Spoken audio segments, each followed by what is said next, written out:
Dusk Open it. bled I across the can't Wyoming breathe. plains, a bruised gold turning to ash. Wind howled off the flats, rattling the lone ranch house until its timbers answered back.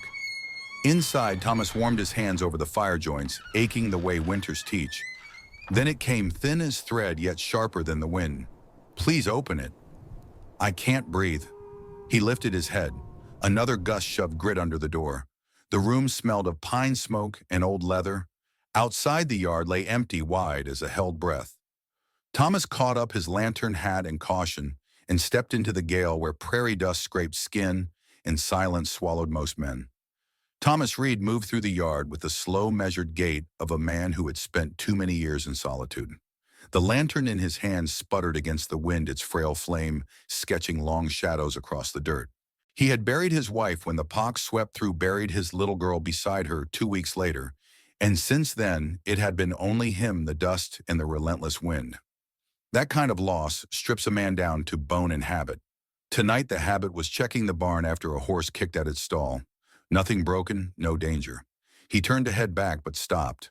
Beneath the gale, a sound fainter than a prayer, strained as though forced through cloth. "Please, open it."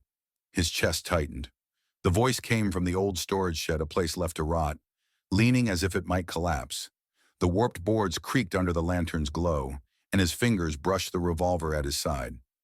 A man who has lived too long alone trusts nothing quickly, not even the sound of desperation. Yet he stepped closer, the night holding its breath. Thomas Reed moved through the yard with the slow, measured gait of a man who had spent too many years in solitude. The lantern in his hand sputtered against the wind, its frail flame sketching long shadows across the dirt. He had buried his wife when the pox swept through, buried his little girl beside her 2 weeks later, and since then it had been only him, the dust, and the relentless wind. That kind of loss strips a man down to bone and habit. Tonight the habit was checking the barn after a horse kicked at its stall. Nothing broken, no danger. He turned to head back, but stopped. Beneath the gale, a sound fainter than a prayer, strained as though forced through cloth. "Please, open it." His chest tightened. The voice came from the old storage shed, a place left to rot, leaning as if it might collapse. The warped boards creaked under the lantern's glow, and his fingers brushed the revolver at his side. A man who has lived too long alone trusts nothing quickly, not even the sound of desperation. Yet he stepped closer, the night holding its breath. Thomas pushed open the warped door of the storage shed, and the hinges shrieked like something long forgotten. The lantern's glow spilled over rusted tools, broken crates, and coils of rope dust heavy in the air.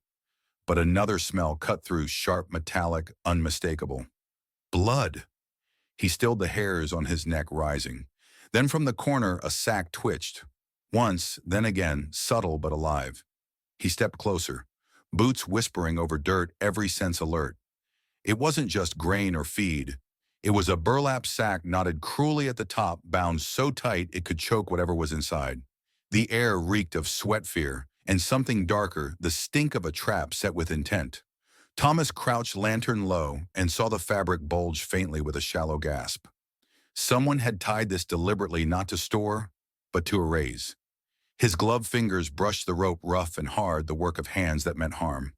For a moment he hesitated in suspicion, whispering that it could be bait.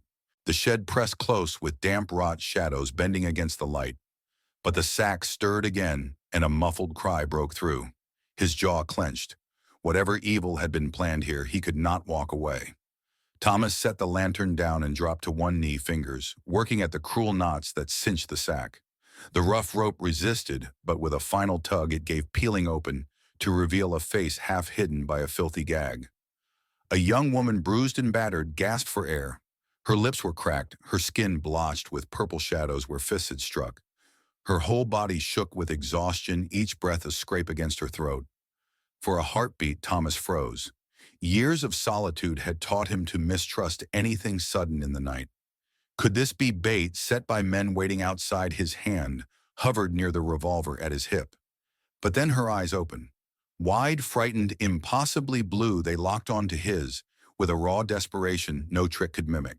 Tears welled and spilled as she rasped through the gag. "Please, do not let them take me again." That plea gutted his suspicion. He pulled the cloth from her, mouth gentle but firm, and she coughed violently, clinging to consciousness. Blonde hair matted with blood and sweat stuck to her bruised cheeks. Rope burns seared her wrists, her body thin from neglect. This was no trap, it was cruelty left to rot. Thomas's jaw hardened. Whoever had abandoned her here had counted on her silence. He reached forward, steady as iron. You're safe now. No one touches you under this roof. Thomas slid his arms beneath Clara as though she were made of glass, her frail weight startling after years of handling only horses and lumber. She let out a soft, pained cry, but instead of resisting, her fingers clutched at his shirt, desperate for an anchor. He pulled his own coat free and wrapped it around her shoulders, the heavy wool shielding her from the biting wind. The night roared as he carried her across the yard, dust and snow curling like ghosts at his boots. Behind them, the crooked shed door banged shut, swallowed by the storm. But inside the cabin, the air shifted the moment he stepped across the threshold. The smell of pine smoke, leather, and old cedar wrapped around them, warm and steady in stark contrast to the terror she had fled. Thomas set her gently on the cot near the fire, careful not to jar her bruises. His movements were deliberate, every gesture, quiet, measured, a man more used to mending fences than soothing another soul, but trying nonetheless. Clara's breaths came, shallow eyes darting until his low voice cut through the fear. You're safe here. No one will touch you under this roof. She blinked, lips trembling, then sagged into the quilt he pulled from the cedar chest. For the first time in months, perhaps years, she allowed herself to believe the words. Trust had not yet taken root, but a seed had been planted in the shelter of his home. Thomas worked with the steady hands of a man who had buried too many and saved too few. He set a basin of water by the fire, poured in what little whiskey he had left, and soaked a strip of clean cloth. When he pressed it to Clara's raw wrists, she hissed but did not pull away. Her jaw clamped tight, her eyes locked on the flames as though bracing against another blow. Stay awake, he urged quietly, his voice carrying neither command nor pity, only insistence. She blinked, nodding faintly, her breath ragged. He cleaned each cut, dabbed at the rope burns, wiped dirt from her cheeks until her skin showed through beneath the bruises. When he draped a quilt across her shoulders, she sagged, exhaustion dragging her down. My name. Clara Sawyer, she whispered, the syllables breaking. Thomas paused, meeting her gaze. She swallowed hard, forcing the words. I was with a wagon train, Oregon bound. They came at night. 3, maybe 4 men, masks. Took me while the others slept. Her voice cracked, shame threading through the tremor. They said they'd sell me in Fort Rock. A saloon there. Buys girls. Clean ones fetch the most. Thomas's jaw tightened. He wrung out the cloth and pressed it gently against the welt on her temple, hiding the fire in his chest. Clara's breath shuddered, but her words steadied. They thought someone followed, got spooked. Left me there, in that sack, to choke. I know, he said finally, low and sure as if sealing a vow.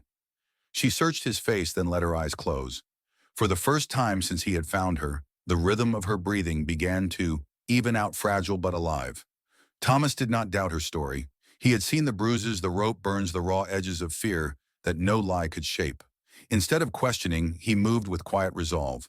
From the cedar chest at the foot of his bed, he pulled a small ceramic jug filled with warm water and slid it beneath the quilt at Clara's feet.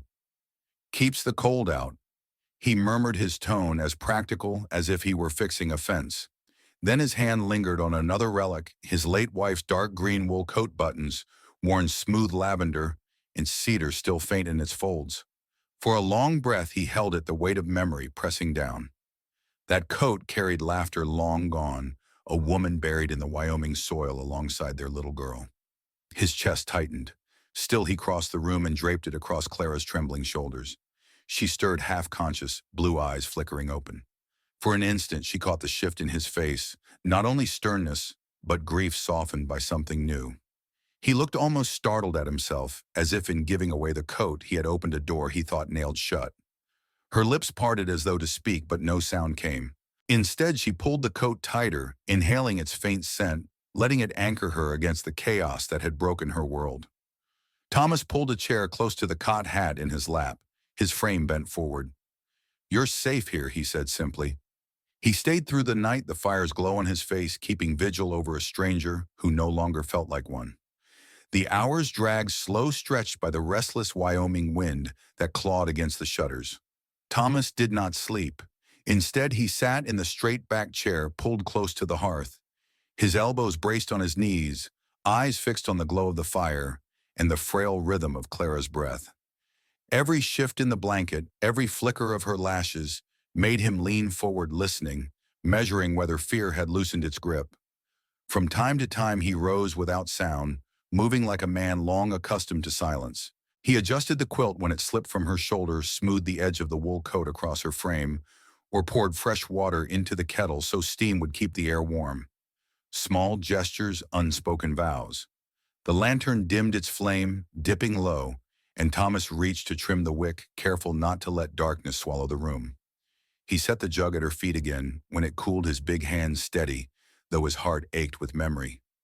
Once in the half-light, Clara murmured something, a name, or a prayer too faint to catch.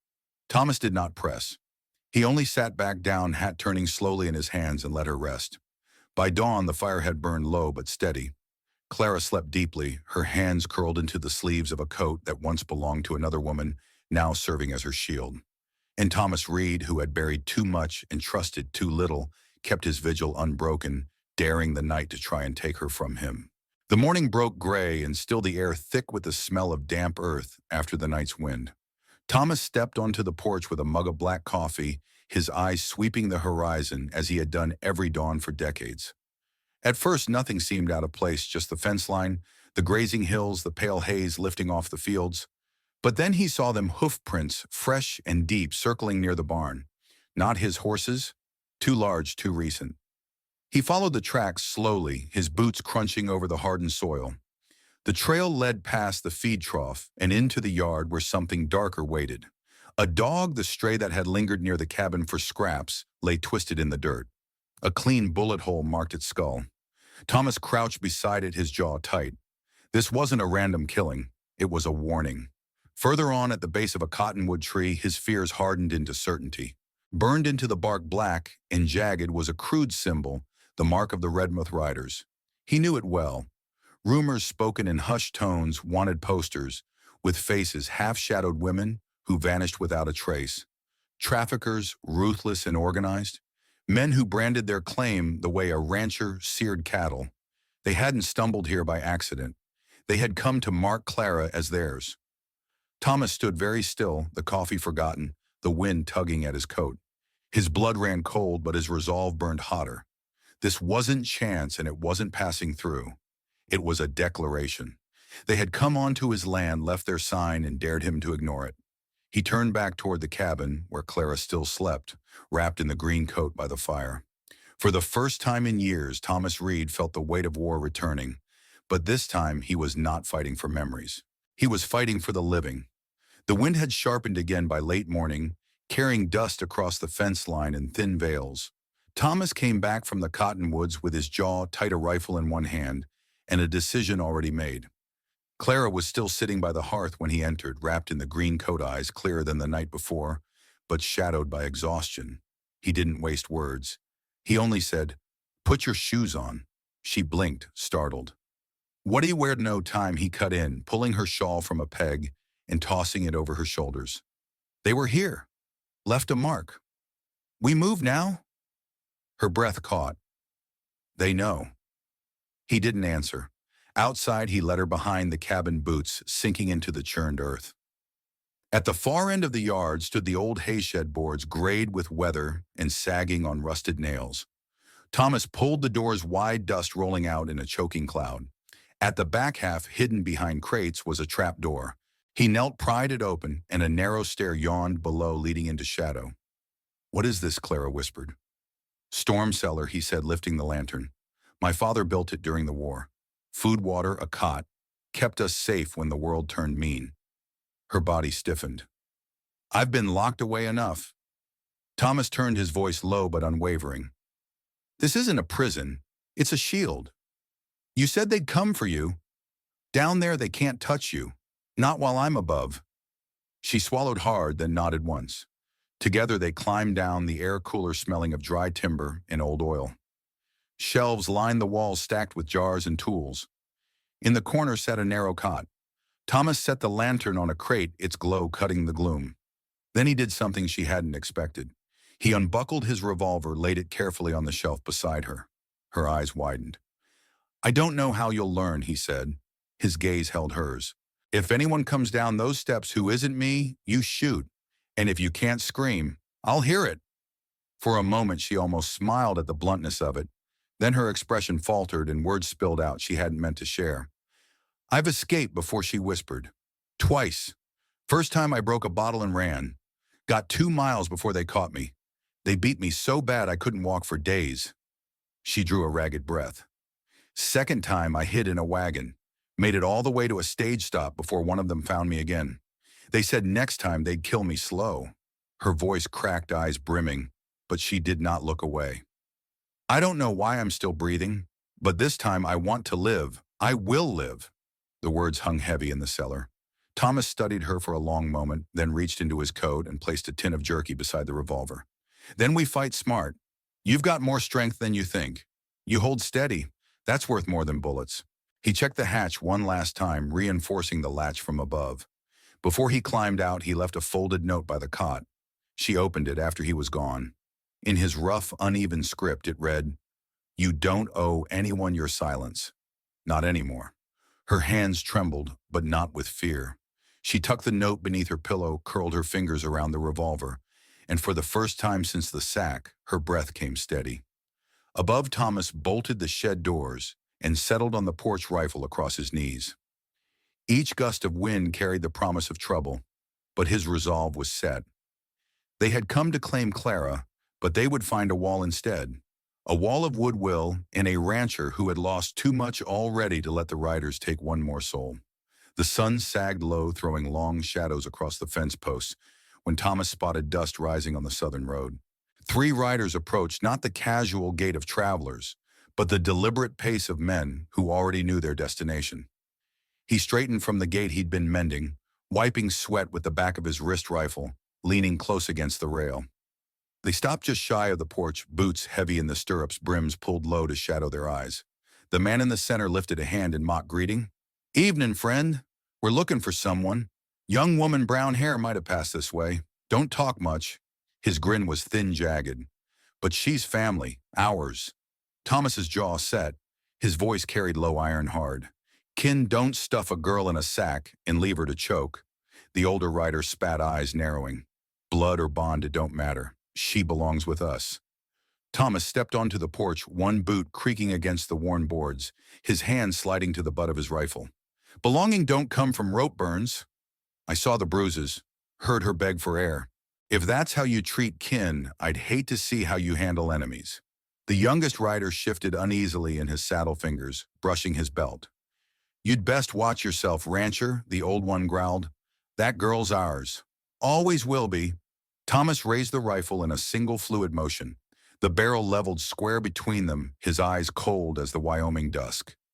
"No," he said, "not anymore." Silence stretched taut as wire.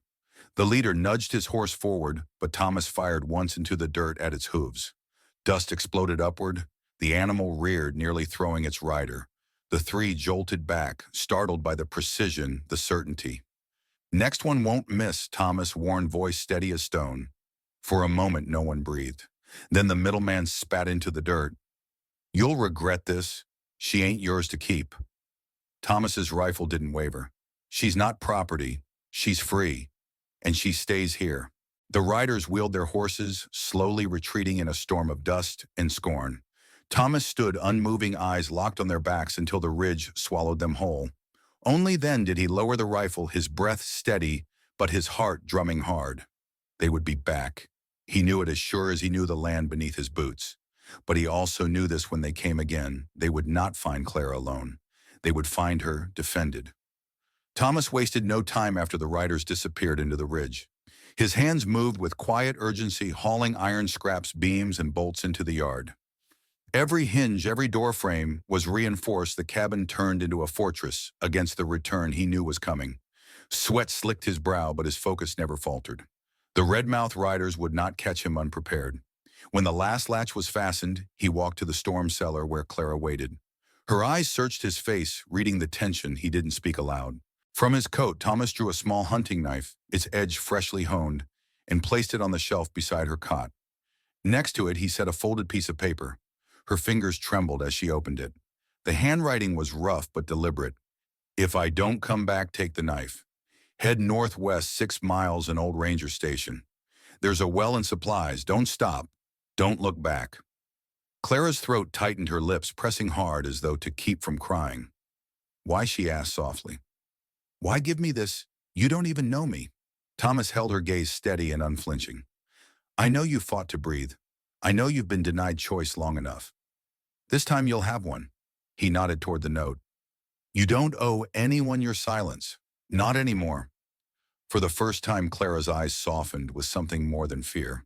The knife wasn't just a weapon, nor the note a mere plan of escape. They were proof that her worth wasn't measured in survival alone. They were a promise that even if he fell, her dignity would stand. The storm came swift and merciless, sweeping over the plains like a living thing. By twilight, the Wyoming sky was near black thunder, cracking like rifle fire across the ridges. Rain lashed the ranch house, slamming against shutters already rattling from the wind. Inside the cellar, Clara sat with Wyatt's note clutched in her hand, the words etched into her mind. "You don't owe anyone your silence. Not anymore." The lantern beside her guttered low shadows, stretching across the cramped space. Her throat ached from thirst, and finally, against his instructions, she crept up the narrow steps. The kitchen was dark, the storm's howl seeping through the cracks. She poured water into a cup, her hands shaking from more than cold. That was when the glass shattered. The east window burst inward, shards scattering like shrapnel. Wind roared into the room, followed by heavy footsteps. Clara froze, then spun toward the shadow forming in the parlor doorway.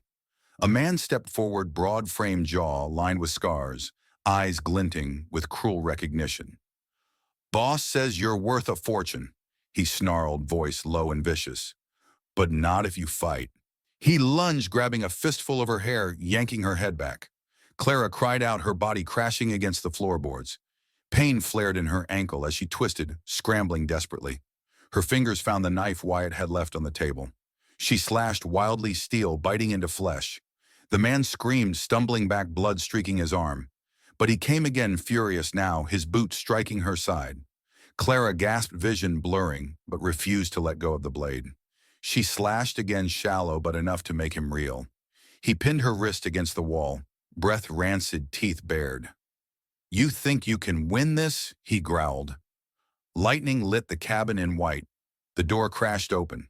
Thomas stood in the frame, soaked through, rifle raised steady. Without hesitation, he fired. The shot cracked louder than the thunder, tearing into the man's shoulder.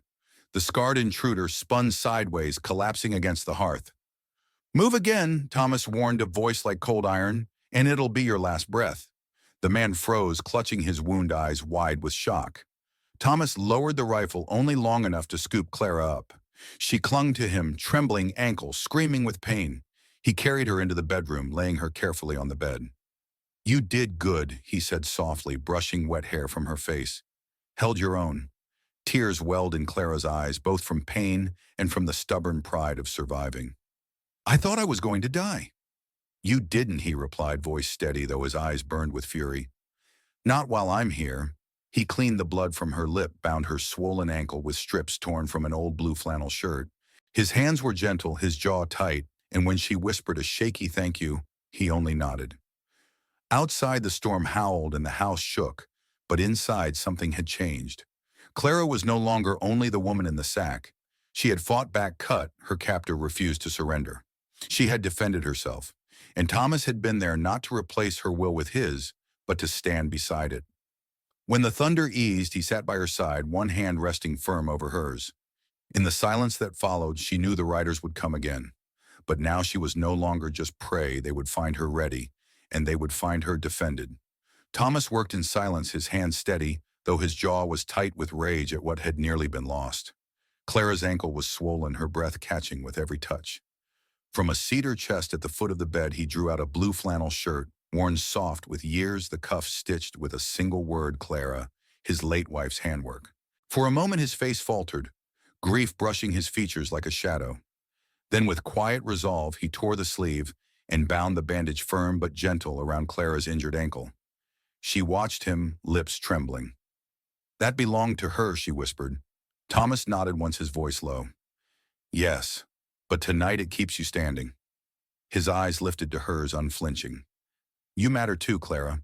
Don't think otherwise. The words struck deeper than the bandage, settling in her chest with warmth stronger than the ache in her body. She blinked hard, fighting tears, but he only smoothed the wrap once more, then rested his hand lightly on hers. For him, the shirt was memory. For her, it became a promise that loss could be carried forward into protection, into care. The past hadn't died in that fabric. It had been repurposed into something that bound them both to the living here and now. Dawn broke pale and cold over the soaked Wyoming hills. Mist clung to the fence line as Thomas moved with brisk precision, saddling horses and tying down bundles. Jerky hardtack canteens and a folded map marked with his calloused finger, every step done with the economy of a man who had survived too much to leave anything to chance. Clara stood near the doorway, her ankle still wrapped in the flannel bandage, her face set with new determination rather than fear. She watched him tighten the cinch on the black mare's saddle. You'll ride her, Thomas said, voice even. She's steady, won't spook easy. Clara nodded, but hesitation flickered. Why are you doing this? She asked softly. He paused, eyes steady as the horizon. Because if I don't, no one will. No grand speeches, no promises. He couldn't keep just the simple truth of a man who had chosen to act when others would have looked away. Clara's breath caught, but she understood. She gathered her shawl closer and limped toward the mare, testing her balance with a wince, but refusing to falter. By sunrise, they rode out together, two figures against the endless prairie. It wasn't just flight. It was defiance, a choice to live on their own terms, not in the shadows others had tried to force upon them. The canyon walls of Dry Gulch rose high and red against the noon sun, narrowing the trail into a shadowed throat. Thomas slowed, his horse instincts tight as a wire. The silence felt wrong, no wind, no birds, only the hollow echo of hooves striking stone. Clara noticed it too, her fingers curled around the saddle horn, heart thundering. Then it came. A rifle crack split the air.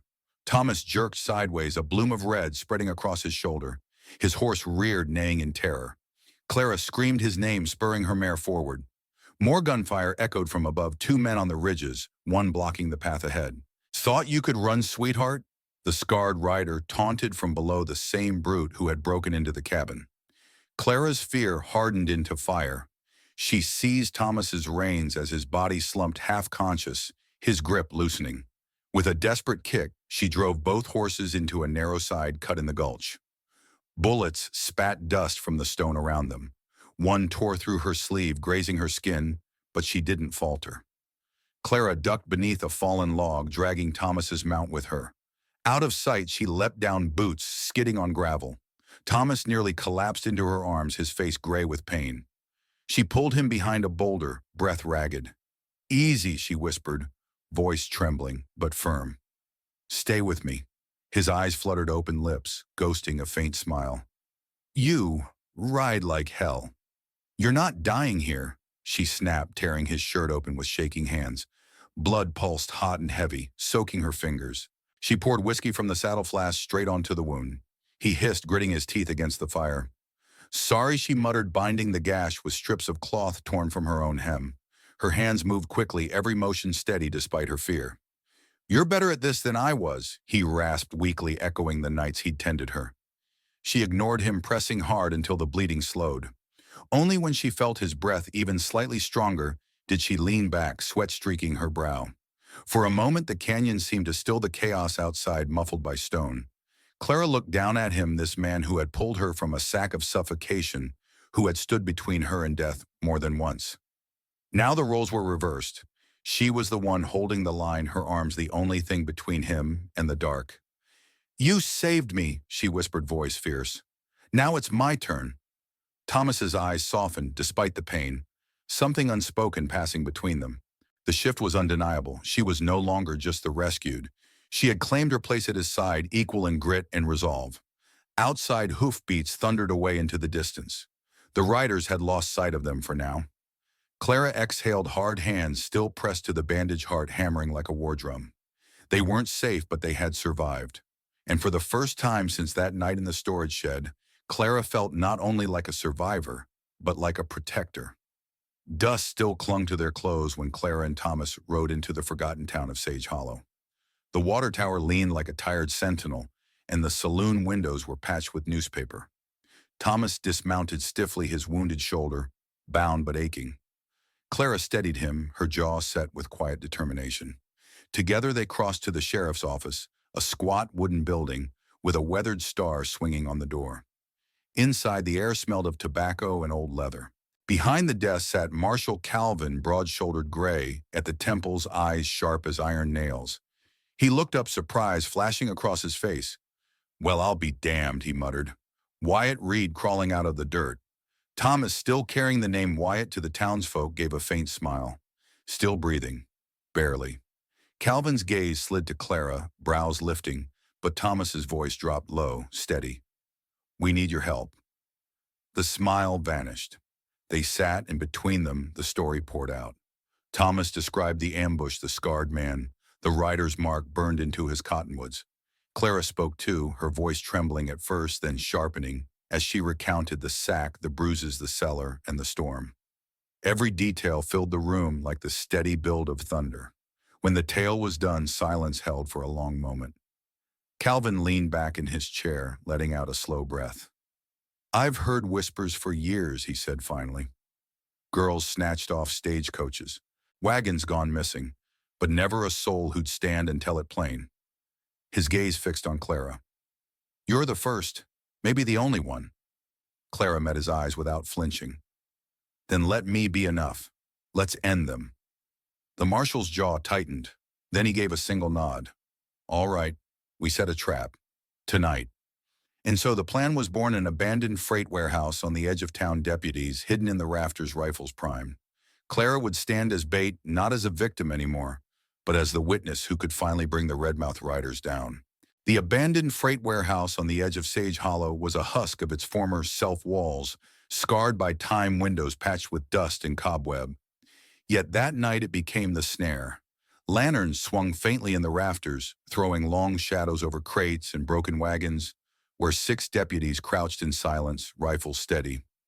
Clara stood near the entrance, her shawl drawn tight around her shoulders, head bowed as though she were still the frightened girl in a sack. Thomas leaned on a crutch nearby, rifle at his side, his injured shoulder burning, but his resolve unshaken. Marshal Calvin waited in the shadows, his hand never far from his revolver. The sound came first, hoofbeats rolling like distant thunder. 4 riders emerged from the dark, the scarred man at their head. His sneer was the same as it had been in the storm. "Didn't think you'd come back, sweetheart," he drawled. "You thought wrong," Thomas answered, voice low. Gunfire erupted. Shots blazed from the rafters, splinters flying as the gang scattered. One deputy cried out, hit in the arm, while another dropped an outlaw by the water barrels. Chaos thundered through the warehouse. The scarred man lunged, seizing Clara by the arm and dragging her close, pistol pressed against her ribs. "One step closer, and she dies," he snarled. For a heartbeat, the world narrowed to her ragged breath, his grip crushing her wrist. Thomas's rifle lifted, his blue-gray eyes locked on the scarred man. The years of silence, grief, and solitude poured into that one shot. He fired clean, precise. The bullet struck the outlaw's side, forcing him back, his hold on Clara breaking. She tore free, stumbling aside. Marshal Calvin surged forward, tackling another man who tried to flee. Fists and gunmetal slammed hard, the outlaw crumpling beneath him. 2 riders bolted through the back doors, disappearing into the night, but the ring was broken. The scarred man, bleeding and staggering, tried to draw again until Calvin's revolver leveled iron steady. One final shot echoed. Smoke thickened in the rafters, the echoes of gunfire fading. Clara stood trembling but unbroken, Thomas lowering his rifle with a long breath. Marshal Calvin looked over the wreckage, jaw set. "It's done. Their chain ends here." For the first time since that sack was opened, Clara felt the air clear around her. Not freedom yet, but the promise of it. The abandoned freight warehouse on the edge of Sage Hollow was a husk of its former self-walls, scarred by time, windows patched with dust and cobweb. Yet that night it became the snare. Lanterns swung faintly in the rafters, throwing long shadows over crates and broken wagons, where 6 deputies crouched in silence, rifles steady.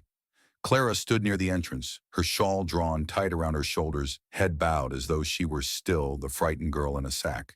Thomas leaned on a crutch nearby, rifle at his side, his injured shoulder burning, but his resolve unshaken. Marshal Calvin waited in the shadows, his hand never far from his revolver. The sound came first, hoofbeats rolling like distant thunder. 4 riders emerged from the dark, the scarred man at their head. His sneer was the same as it had been in the storm. "Didn't think you'd come back, sweetheart," he drawled. "You thought wrong," Thomas answered, voice low. Gunfire erupted. Shots blazed from the rafters, splinters flying as the gang scattered. One deputy cried out, hit in the arm, while another dropped an outlaw by the water barrels. Chaos thundered through the warehouse. The scarred man lunged, seizing Clara by the arm and dragging her close, pistol pressed against her ribs. "One step closer, and she dies," he snarled. For a heartbeat, the world narrowed to her ragged breath, his grip crushing her wrist. Thomas's rifle lifted, his blue-gray eyes locked on the scarred man. The years of silence, grief, and solitude poured into that one shot. He fired clean, precise. The bullet struck the outlaw's side, forcing him back, his hold on Clara breaking. She tore free, stumbling aside. Marshal Calvin surged forward, tackling another man who tried to flee. Fists and gunmetal slammed hard, the outlaw crumpling beneath him. 2 riders bolted through the back doors, disappearing into the night, but the ring was broken. The scarred man, bleeding and staggering, tried to draw again until Calvin's revolver leveled iron steady. One final shot echoed. Smoke thickened in the rafters, the echoes of gunfire fading. Clara stood trembling but unbroken, Thomas lowering his rifle with a long breath. Marshal Calvin looked over the wreckage, jaw set. "It's done. Their chain ends here." For the first time since that sack was opened, Clara felt the air clear around her, not freedom yet, but the promise of it. Spring came slow to Wyoming, the hills softening under the thaw grass, pushing green through the mud. On the porch, Thomas mended an old rocking chair, a tin of nails at his side. He hummed low, steady, as though the rhythm alone kept the quiet from feeling empty. The door creaked behind him. Clara stepped out, barefoot, sunlight catching in her hair. She wore the faded flannel he'd once torn into a bandage, now stitched with bright, uneven sunflowers, her mark of new life on old fabric. In her hands was a folded paper. Without a word, she placed it into his palm. A marriage certificate already signed. Her voice was calm. "Sure, we could start over if you want." Thomas stared at her, the hammer forgotten. For years, the house had been filled with silence, with ghosts. Now here stood the woman who had survived storms, fires, and shadows, offering more than a promise, offering home. The wedding was plain, just neighbors, fiddle music, wildflowers tossed by laughing children. Clara's dress was simple, her smile radiant. As they rode away together beneath the golden sky, Thomas leaned close and whispered, "That first night all I heard was fear, but now I hear home." As the sun dipped low beyond the Wyoming ridges, the sky burned gold before surrendering to deep blue. Thomas guided the horse at an easy pace, Clara riding beside him, her dress catching the last fire of the day. He leaned close, his voice a quiet murmur that seemed to settle into the wind itself. "That first night when you called out from the sack, all I heard was fear. But now I hear home." Clara's eyes softened, her hand brushing his as the reins swayed between them. The word carried more weight than any vow, more truth than any hymn. Home was not the cabin's roof or the pasture's fence. It was the choice to stay, to build peace from wreckage, to hold steady even when storms tore the land raw. In the distance, stars began to lift one by one, pricking the vast western sky. The land was still harsh, wild, and unforgiving, but in the hush between hoofbeats, something gentler endured. The fiercest battles of the frontier were not always fought with rifles and fists, but in the quiet courage of 2 people who refused to let go.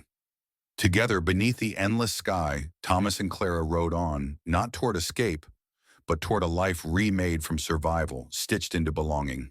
And in that single word, home, the story closed not with an ending, but with a beginning.